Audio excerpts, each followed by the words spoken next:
sa poezijom samopomoći i govorio bi na ovo pitanje iz perspektive psihoterapije.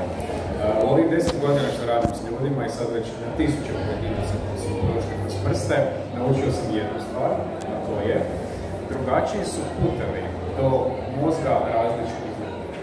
Netko će reagirati na tekst, netko na video, netko na pjesmu, netko na predavanje, netko na nešto opipljivo i to je jednostavno tako. Ko što Ljubica rekla, voda ključa na 100 stupnjeva, tako ću ja reći, različiti su putevi do mozga različitih ljudi. I nitko od nas, pa tako ni Ljubica, ni ja kao psiholog, ni nitko drugi, nema pravo da kaže što nekome pomaže ili ne pomaže. I ako nekome nešto pomaže, i ako je baš ta poezija, taj stih, ta knjiga, taj način pisanja, ako su najučinkovitiji i najbrži put nečijeg mozga i onda da se u tom mozgu dogodi neka